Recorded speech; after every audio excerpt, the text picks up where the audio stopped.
लेकिन जब पिताजी भी मुंह को फेर ले तो वह बेटी क्या कर सकती है। आज माता सती जब फूट कर रोती है तो माता बिरनी जो है अपनी पुत्री को समझाती है, देखो पुत्री, अरे पति पत्नी का लड़ाई है, छोटी मोटी लड़ाई है, संभल जाएगा, लेकिन किसी बेटी को अगर बढ़ा चढ़ा दीजिएगा तो वह घर नाश ही होता है। आज माता बिरनी जब बार बार अपने पुत्री अपनी बेटी जब सती को समझाती है ना, माता सती कहती, माँ ये गलती हमारी है, ये हमारे पतिदेव जी अपने आप नहीं त्यागे हैं। आज भी अगर पति का कहना माना रहता, पति की बातों पे विश्वास किया रहता तो मेरे पतिदेव जी नहीं त्यागे। आज माता सती कहती है कि माँ मैं जाऊं, मेरे पिताजी किस प्रकार यज्ञ की व्यवस्था किए हैं मैं देख करके आऊं। आज माता बिरनी कहती है अपने बेटी से कि हे बेटी तुम जाओ, तुम्हारा इस घर में अधिकार है, क्योंकि माता सती 60 बहन थी और 60 में सबसे छोटी माता सती थी। कहावत है कि जिस घर में बेटी ना हो वह घर की शोभा नहीं बढ़ती है। जिस घर में बेटी नहीं होती है, बहुत ऐसे लोग हैं कि बेटी जब होती है ना तो डरते हैं कि मैं बेटी का ब्याह कहाँ से करूंगा, बेटी का शादी कहाँ से करूंगा, लेकिन बेटी यहाँ से नहीं वहीं से लेकर आती है। कभी कभी देखिएगा जब बेटी की जन्म होती है ना तो पिता का कमाई व्यवसाय बढ़ने लगता है। बेटी घर की लक्ष्मी होती है, बेटी घर की आन होती है, बेटी घर की बान होती है, बेटी घर की शान होती है, बेटी घर की फुलवारी होती है, बेटी घर की आंगन होती है, बेटी घर की स्वरूप होती है। लेकिन अगर बेटी से कोई इतराए, बेटी से कोई नकार करे, वह पिता नहीं, वह पिता नहीं पर पिता होते हैं। आज माता सती के जो पिताजी हैं दक्ष प्रजापति मुंह को मोड़ लेते हैं, ये शोभा दिया नहीं। कहावत है कि जिस बेटी के थाल में पिताजी खा लेते हैं, जूठे को खा लेते हैं, उस पिता का कभी अकाल मृत्यु नहीं होता है। जिस बेटी के जूठे अगर पिताजी खा लेते हैं तो उसे कभी अकाल मृत्यु नहीं होती है। अच्छा बताइए, सभी को भगवान करे हरा भरा रखे, इधर पुत्र भी है, पुत्री भी है, बेटा भी है, बेटी भी, लेकिन पिताजी अगर कोई कंपनी से आते हैं या बाहर से आते हैं तो एक लोटा जल को लेकर के कौन बाहर होती है, बेटी या बेटा? बेटी। पहले कौन पूछते हैं कि पिताजी खाए कि नहीं, पापा खाए कि नहीं, पुत्र या पुत्री, बेटा या बेटी, कौन पूछती है? बेटी ही पूछती है। अब पिता का चेहरा कौन देखता है? बेटी ही देखती है। कोई चिंता है क्या पापा? आपके अंदर में कोई परेशानी है कि आप इतने झुलसे हुए हो? एक बेटी ही पूछती है। और जिस घर में बेटी ना हो वह घर की शोभा नहीं बढ़ती। कितने भी बड़े बड़े बिल्डिंग बना लीजिए लेकिन बिजली की रोशनी ना हो तो वह घर अधूरा लगता है। उसी प्रकार बेटी एक घर की रोशनी होती है। आप बर्तन धोते हैं, बर्तन धोने के साथ उस बर्तन कौन धोती है? बेटी ही धोती है। आप झाड़ू लगाते हैं तो गंदा कौन करते? बेटी ही करती है। आप सब्जी को बनाते हैं तो मसाला कौन लाती है? बेटी ही लाती है। बेटी तीनों कुल की शान होती है।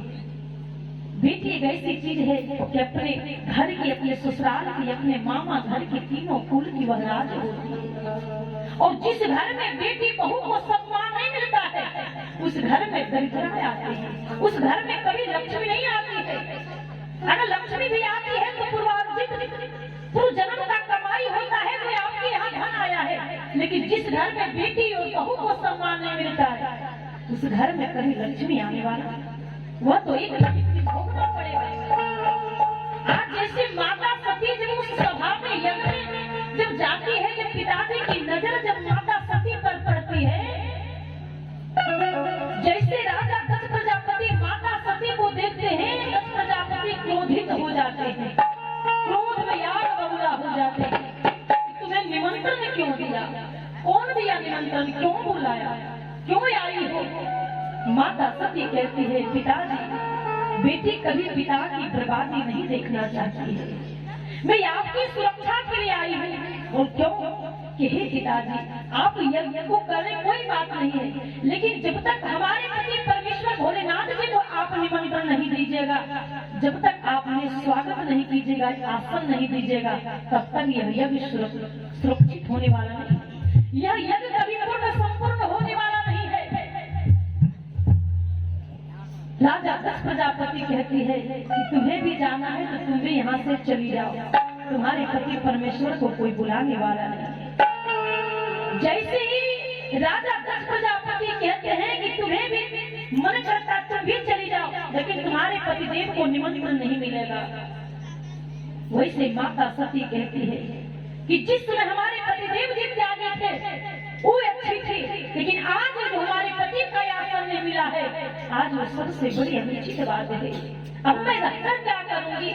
उसी समय माता सती अपने योग माया से यज्ञ को प्रकट करती है और उस यज्ञ में गिर जाती है। उस यज्ञ पर पड़ जाती है, साथ सती का शरीर जलने लगता है।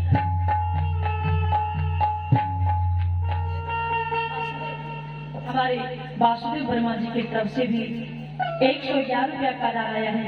प्रेम से बोलिए दान देने वाले दाता की। आज माता सती हमारे रंजित वर्मा जी की तरफ से भी 201 रुपया का दान आया है। प्रेम से बोलिए दान देने वाले दाता की। आज माता सती अपने योग माया से यज्ञ याग समझते हैं, उस याग को प्रकट करती है और उस याग में माता सती का शरीर माता सती कूद जाती है। अब माता सती का शरीर जल रही है। जब माता सती की शरीर जब आधा जल चुकी, तब कहीं नारद जी जाकर के भोलेनाथ जी को सूचना देते हैं कि हे भोले भंडारी, हे भोले भंडारी, आपकी जो अर्धांगिनी सती है वो योग माया से यज्ञ को प्रकट करके जल रही है, उनका आधा शरीर जल चुकी है। भोलेनाथ जी अपने जटा से एक वीरभद्र नाम राक्षस को प्रकट करते हैं और वीरभद्र राक्षस को वहां माता सती के पास भेजते हैं। उधर से पीछे पीछे भोलेनाथ जी आते हैं। माता सती का जो शरीर आधा जल चुकी थी, उस शरीर को उठाते हैं और चल पड़ते हैं। और इधर